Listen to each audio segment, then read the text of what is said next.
El 21 de junio, nuestra iglesia recuerda a San Luis Gonzaga, santo religioso jesuita. Año 1591, Italia.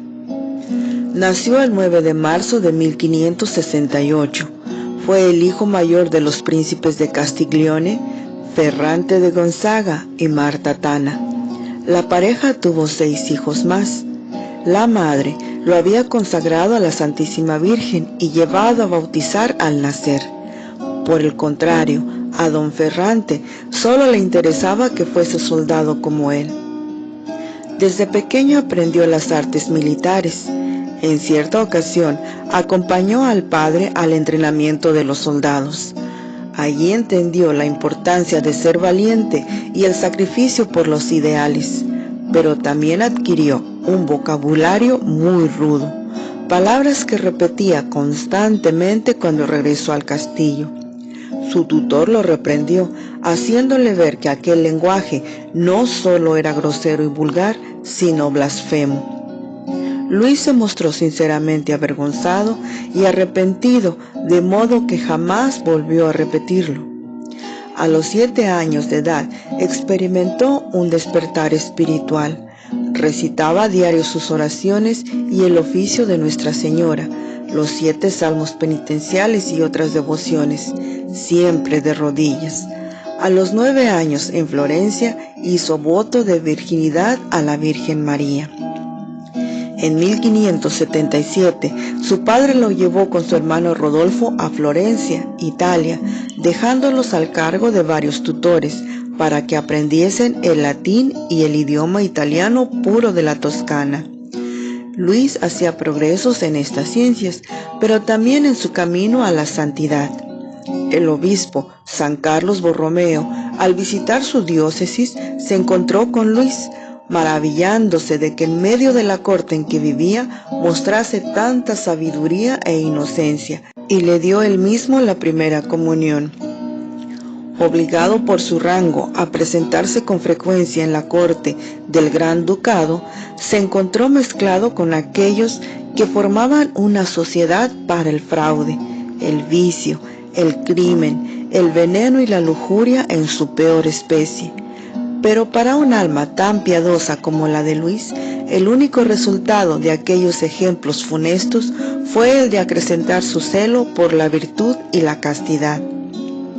Su padre los trasladó con su madre a la corte del duque de Mantua, quien acababa de nombrar a Ferrante gobernador de Montserrat. Una dolorosa enfermedad renal que le atacó a Luis por aquel entonces le sirvió de pretexto para dedicar todo su tiempo a la plegaria y a la lectura de la colección de la vida de los santos. Pasó la enfermedad, pero su salud quedó quebrantada por trastornos digestivos durante el resto de su vida. Un libro que leyó sobre las cartas de Indias de los jesuitas lo motivó a ingresar a la Compañía de Jesús. En el verano enseñó catecismo a los niños pobres. Empezó a hacer severas penitencias, ayunando, mortificándose, y en la casa donde pasaba el invierno no permitía se prendiera fuego para calentar el lugar.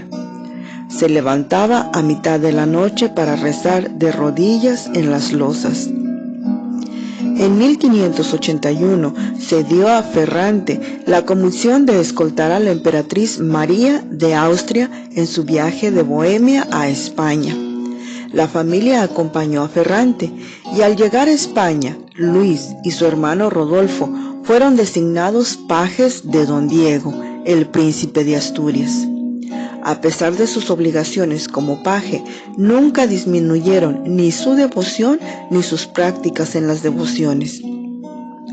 El día de la Asunción del año 1583, en el momento de recibir la Sagrada Comunión en la iglesia de los Padres Jesuitas de Madrid, oyó claramente una voz que le decía: «Luis, ingresa en la Compañía de Jesús». Comunicó esta decisión a su madre, quien lo aprobó enseguida. Pero su padre montó en cólera al grado de querer mandarlo a azotar. Finalmente aceptó de mala gana. regresan a Italia en julio de 1584. Su padre hizo muchos intentos por persuadirlo, pero no lo logró. El 25 de noviembre de 1585 ingresó al noviciado en la casa de la Compañía de Jesús en Sant'Andrea. Sus maestros habían de vigilarlo estrechamente para impedir que se excediera en las mortificaciones. Su padre murió a las pocas semanas de que Luis entró al noviciado, pero ya su corazón había estado dispuesto a la conversión. Al quedar bajo las reglas de la disciplina, Luis estaba obligado a participar en los recreos, a comer más y a distraer su mente. Además, por motivo de su salud delicada, se le prohibió orar o meditar fuera de las horas fijadas para ello. Por consideración a su precaria salud, fue trasladado de Milán para que completase en Roma sus estudios teológicos. Solo Dios sabe de qué artificio se valió para que le permitieran ocupar un cubículo estrecho y oscuro debajo de la escalera con solo un tragaluz en el techo, sin otros muebles que una cama, una silla y un estante para los libros. Durante esa época, con frecuencia en las aulas y en los claustros, se le veía arrobado en la contemplación. Algunas veces en el comedor y durante el recreo caía en éxtasis. Los atributos de Dios eran los temas de meditación favoritos del santo, y al considerarlos parecía impotente para dominar la alegría desbordante que le embargaba. En 1591 atacó con violencia a la población de Roma una epidemia de fiebre. Los jesuitas, por su cuenta, abrieron un hospital en el que todos los miembros de la orden, desde el padre general hasta los hermanos legos, prestaban servicios personales. Luis iba de puerta en puerta mendigando víveres para los enfermos. Muy pronto, después de implorar ante sus superiores, logró cuidar de los moribundos. Luis se entregó de lleno, limpiando las llagas, haciendo las camas, preparando a los enfermos para la confesión. Luis contrajo la enfermedad, pensó que iba a morir y recibió el viático y la unción. Contrario a toda predicción, se recuperó, pero quedó afectado por una fiebre intermitente que en 3 meses le redujo a un estado de gran debilidad. Luis vio que su fin se acercaba y escribió a su madre. En sus últimos momentos no pudo apartar su mirada de un pequeño crucifijo colgado ante su cama. En todas las ocasiones que le fue posible, se levantaba del lecho por la noche para orar y meditar con sus imágenes, las cuales besaba con devoción.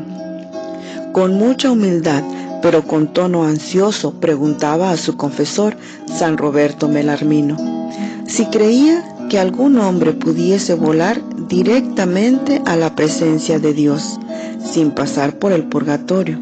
San Roberto le respondía afirmativamente, y como conocía bien el alma de Luis, le alentaba a tener esperanzas de que se le concediera esa gracia. En una de aquellas ocasiones, el joven cayó en un éxtasis que se prolongó durante toda la noche, y fue entonces cuando se le reveló que habría de morir en la octava del Corpus Christi. Durante todos los días siguientes recitó el Te Deum como acción de gracias. Al 8º día parecía estar tan mejorado. Sin embargo, Luis afirmaba que iba a morir antes de que despuntara el alba del día siguiente y recibió de nuevo el viático. Al caer la noche, se diagnosticó que el peligro de muerte no era inminente y se mandó a descansar a todos los que le velaban, con excepción de 2. A instancias de Luis, el padre Belarmino rezó las oraciones para la muerte antes de retirarse. El enfermo quedó inmóvil en su lecho y solo en ocasiones murmuraba, «En tus manos, Señor».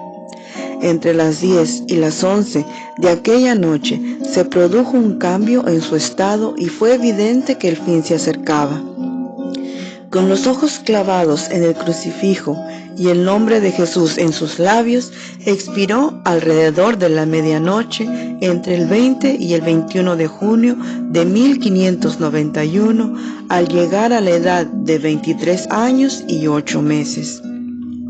Los restos de San Luis Gonzaga se conservan actualmente bajo el altar de Lancelotti en la iglesia de San Ignacio en Roma.